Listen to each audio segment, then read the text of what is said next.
மைவி ஃபேஷன் பார்க்குற எல்லா ஃப்ரெண்ட்ஸ்க்கும் ஹாய். இன்றைக்கி வீடியோ பார்த்தீங்கன்னா, கூட்டுறவு வங்கிகளில் வச்சுருக்க நகைகளுக்கு மறுபடியும் தள்ளுபடி வருமா அப்படிங்கிற எதிர்பார்ப்பு அதிகமாகவே இருக்குது. ஸோ அதை பற்றின வீடியோ ஷேரிங் தான் இது. ஃபுல்லாக வீடியோவை ஸ்கிப் பண்ணாமல் பாருங்கள். நிறைய டீட்டெயில்ஸ் இதில் தெரிஞ்சுக்கலாம்.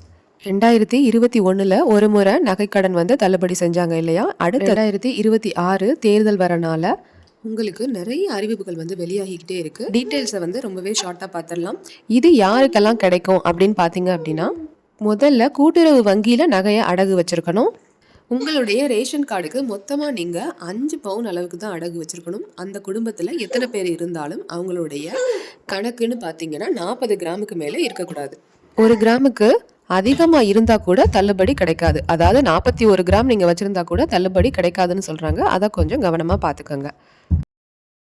போன முறை நிறைய பேருக்கு ரிஜெக்ட் ஆனிச்சு. அது ஏன் அப்படின்னு பார்த்தீங்கன்னா, இந்த நகையை தள்ளுபடி பண்ணுற விஷயத்தில் நிறைய கண்டிஷன்ஸ் போட்டிருக்காங்க. அதனால தான் அந்த கண்டிஷன்ஸ் இனிமையும் தொடரும். இந்த தள்ளுபடி யாருக்கெல்லாம் கிடைக்காதுன்னு பார்த்தீங்கன்னா, நீங்கள் கவர்மெண்ட் வேலையில் இருந்தால் கிடையாது.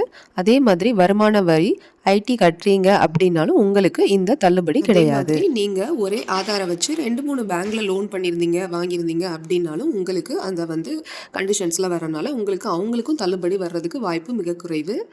நம்ம எலிஜிபிளா அப்படின்னு தெரிஞ்சுக்கிறதுக்கு ஒரு வழி இருக்குது.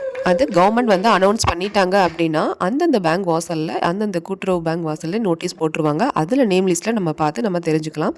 நமக்கு வரலை தள்ளுபடி அப்படின்னா நமக்கு என்ன காரணம் அப்படிங்கிறதையும் நம்ம தெரிஞ்சுக்கலாம். தள்ளுபடி கிடைச்சாலும் கிடைக்காட்டினாலும் நம்ம செய்ய வேண்டிய விஷயம் என்னன்னு பார்த்தீங்கன்னா, நம்மளுடைய ஆதார் கார்டு ரேஷன் கார்டு எல்லாமே பேங்க் அக்கௌண்ட்டோட ஒரு முறை லிங்க் ஆயிருக்கா அப்படிங்கிறத சரி பார்த்துக்குங்க. கவர்மெண்ட்டில் பென்ஷன் வாங்கிட்டு இருக்கவங்களுக்கு தள்ளுபடி கிடையாது. அடுத்ததாக பார்த்தீங்கன்னா, முதியோர் உதவித்தொகை வாங்குறாங்க அப்படின்னா அவங்களுக்கு தள்ளுபடி உண்டு. அடுத்ததாக பார்த்தீங்க அப்படின்னா, பேங்க்கில் வேலை செய்கிறவங்க அவங்க என்ன பண்ணுவாங்கன்னா, நகையை வச்சா தள்ளுபடி கிடைக்கும் அப்படின்னு வைப்பாங்க. ஆனால் பேங்க்கில் வேலை செய்கிறீங்க அப்படின்னா உங்களுக்கு நகை கடன் தள்ளுபடி கிடையாது. அதாவது நான் முன்னே சொல்லியிருக்கேன், உங்களுக்கு நகை கடன் நீங்கள் ஒரு பேங்க்கில் கூட்டுறவில் வச்சுட்டு அதுக்கப்புறம் ஒரு பேங்க்கில் வச்சுருந்தீங்க அப்படின்னா கண்டிப்பாக நகை கடன், அதாவது நீங்கள் டவுன் கூட்டுறவு பேங்க்கில் ஒன்று வச்சுட்டு அதுக்கப்புறம் சொசைட்டியில் வச்சுருந்தீங்க அப்படின்னா உங்களுக்கு பார்த்தீங்கன்னா தள்ளுபடி கிடையாது. ஏன்னா அது ரெண்டும் சேர்த்துமே உங்களுக்கு 5 சவரனுக்குள்ளே தான் இருக்கணும். அடுத்ததாக பொருள் வேண்டாம் அட்டைன்னு சொல்லிட்டு நோ கமாடிட்டிஸ் வச்சுருந்தீங்க அப்படின்னா உங்களுக்கும் தள்ளுபடி கிடையாது. சர்க்கரை அட்டை இல்லை அரிசி அட்டை வச்சுருக்கணும் தள்ளுபடி கிடைக்கணும்னா.